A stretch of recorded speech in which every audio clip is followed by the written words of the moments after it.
జనసేనలో చేరేందుకు వైసీపీ నేతలు క్యూ కడుతున్నారా? జనసేన కండువా కప్పుకునేందుకు కాంగ్రెస్ సీనియర్ నేత ఆమంచి కృష్ణమోహన్ తహతహలాడుతున్నారా? జనసేనకు బలం పెరుగుతోందా? కూటమి ప్రభుత్వంలో పవన్ కళ్యాణ్ చక్రం తిప్పుతున్నారా?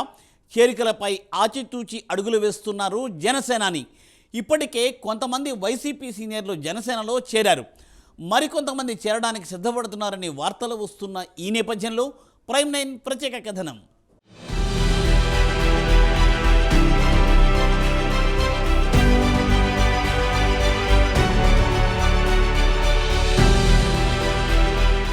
గత ఎన్నికల్లో ఘన విజయం సాధించిన జనసేనకు రోజురోజుకు క్రేజ్ పెరుగుతోంది. కూటమి ప్రభుత్వంలో జనసేనాని పవన్ కళ్యాణ్ చక్రం తిప్పుతున్నారు. అటు కేంద్రంలోనూ ఇటు రాష్ట్రంలోనూ పవన్ కళ్యాణ్ చెప్పిందే జరుగుతోంది. దేశవ్యాప్తంగా ఎన్డీఏ కూటమిలో జనసేన కీలక భాగస్వామ్య పక్షంగా మారింది. పవన్ కళ్యాణ్ కృషి వల్లనే ఏపీలో కూటమి అధికారంలోకి వచ్చిందనేది అందరికీ తెలిసిందే. దీంతో ఇతర పార్టీల నుంచి జనసేనలోకి వలసలు ప్రారంభమయ్యాయి. ఈ క్రమంలో వైసీపీ నుంచి ఎక్కువగా వలసలు మొదలయ్యాయి.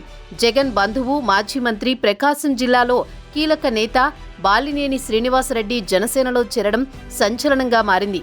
వెంటనే సీనియర్ నేతలు సామినేని ఉదయభాను, కిలారి వెంకటరోసయ్యలు జనసేన కండువా కప్పుకున్నారు. అంతేకాదు క్షేత్రస్థాయిలో కూడా వైసీపీ నుంచి జనసేనలోకి వలసలు మొదలయ్యాయి. విజయవాడ నగరంలో కొంతమంది వైసీపీలో కార్పొరేటర్లు కూడా జనసేనలో చేరిన సంగతి తెలిసిందే. ఏపీ వ్యాప్తంగా కార్పొరేటర్లు, కౌన్సిలర్లు, ఎంపీటీసీ, జెడ్పీటీసీ సభ్యులు కూడా జనసేనలో చేరారు. ముందు ఇంకా చేరికలు ఉండనున్నాయని వార్తలొస్తున్నాయి.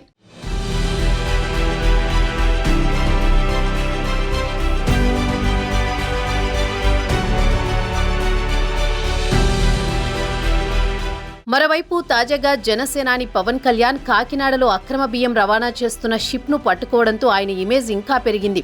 దీంతో ఇతర పార్టీలలో ఉన్న నేతలు జనసేనలో చేరడానికి తహతహలాడుతున్నట్టు తెలుస్తోంది. ముఖ్యంగా వైసీపీ నుంచి జనసేనలోకి కొంతమంది సీనియర్లతో పాటు ద్వితీయ శ్రేణి నేతలు కూడా చేరే అవకాశాలున్నట్టు తెలుస్తోంది. మరోవైపు కాంగ్రెస్ పార్టీ నుంచి కూడా జనసేనలోకి వలసలు ఉండే అవకాశం ఉందంటున్నారు రాజకీయ విశ్లేషకులు. ఏపీలో ఇప్పట్లో కాంగ్రెస్ పార్టీ బలపడే అవకాశం కనబడడం లేదు. దీంతో ఆ పార్టీలో ఉన్న కొంతమంది సీనియర్లు, ద్వితీయ శ్రేణి నాయకులు జనసేనలో చేరడానికి ప్రయత్నాలు చేస్తున్నట్లు సమాచారం. పాలనాపరంగా ఒక మంత్రిగా, డిప్యూటీ సీఎంగా పవన్ కళ్యాణ్ ఎంతో సమర్థవంతంగా పనిచేస్తున్నారు. దీంతో ఆయన మీద నమ్మకం కలుగుతోంది. పార్టీని ఇంతకాలం ఎంతో కష్టపడి నడిపిన పరిస్థితిని అందరూ గమనిస్తున్నారు. ఈ క్రమంలో జనసేనలో చేరితే మంచి భవిష్యత్తు ఉంటుందని ఇతర పార్టీల నేతలు భావిస్తున్నట్లు రాజకీయ పరిశీలకులు అంచనా వేస్తున్నారు.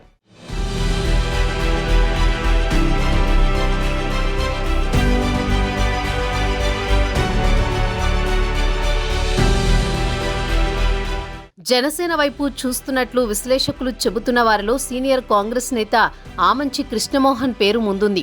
ఉమ్మడి ప్రకాశం జిల్లాలో ఆమంచి కృష్ణమోహన్కు మంచి పేరు ఉంది. 2009లో చీరాల నుంచి కాంగ్రెస్ తరపున విజయం సాధించారు. 2014 రాష్ట్రం విడిపోయిన క్రమంలో ఇండిపెండెంట్గా పోటీ చేసి విజయం సాధించారు. ఆ తర్వాత కొంతకాలం టీడీపీలోనూ వైసీపీలోనూ కొనసాగారు. మరలా తిరిగి 2024లో కాంగ్రెస్ పార్టీలో చేరి చీరాల నుంచి పోటీ చేసి ఓటమి పాలయ్యారు. ఆ ఎన్నికల్లో ఏపీ వ్యాప్తంగా అత్యధిక ఓట్లు సాధించిన కాంగ్రెస్ అభ్యర్థిగా రికార్డు సృష్టించారు. ఆమంచి కృష్ణమోహన్కు వ్యక్తిగతంగా మంచి క్యాడర్ ఉంది. అందుకే 2 సార్లు గెలిచినా 2 సార్లు ఓడినా ఓట్లు బాగానే వచ్చాయి. మరోవైపు ఆయన సోదరుడు ఆమంచి సోములు ఇప్పటికే జనసేనలో కొనసాగుతున్నారు. దీంతో కృష్ణమోహన్ కూడా త్వరలో జనసేన కండువా కప్పుకోనున్నారని జిల్లాలో టాక్ వినబడుతోంది. ఇప్పటికే ఉమ్మడి ప్రకాశం జిల్లా నుంచి స్ట్రాంగ్ లీడర్ బాలినేని శ్రీనివాసరెడ్డి జనసేనలో చేరిన సంగతి తెలిసిందే.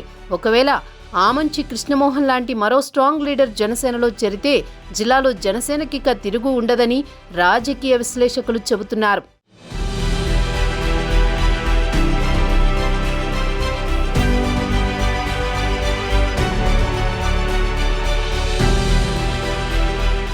మరోవైపు జనసేనలోకి చేరడానికి నేతలు క్యూ కడుతున్నప్పటికీ పార్టీలో చేర్చుకోవడంలో అధినేత పవన్ కళ్యాణ్ ఆచితూచి అడుగులు వేస్తున్నట్లు తెలుస్తోంది.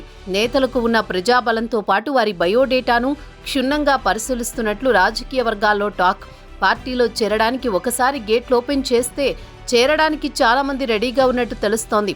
ఈ క్రమంలోని వైసీపీ సీనియర్ నేత మంగళగిరి మాజీ ఎమ్మెల్యే ఆళ్ల రామకృష్ణారెడ్డి సైతం జనసేనలోకి రావడానికి సిద్ధంగా ఉన్నట్లు రాజకీయ వర్గాల్లో చర్చ నడుస్తోంది. రామకృష్ణారెడ్డికి బాలినేని శ్రీనివాసరెడ్డితో మంచి సంబంధాలుండడంతో బాలినేని ద్వారా జనసేనలో చేరడానికి రామకృష్ణారెడ్డి ప్రయత్నిస్తున్నట్లు వార్తలొస్తున్నాయి. ఏపీలో గత ఎన్నికల తర్వాత రాజకీయ ముఖ చిత్రం పూర్తిగా మారిపోయింది. అప్పటి వరకు టీడీపీ, వైసీపీ రెండే పార్టీలు బలంగా ఉండడంతో ఏదో ఒక పార్టీలో చేరడానికి నేతలు సిద్ధపడేవారు. కానీ ఇప్పుడు జనసేన బలమైన పార్టీగా కనబడ్డంతో కొంతమంది నేతలు జనసేన వైపు చూస్తున్నట్లు తెలుస్తోంది. రాబోయే రోజుల్లో ఎవరెవరు జనసేనలో చేరతారో వేచి చూడాల్సిందే మరి.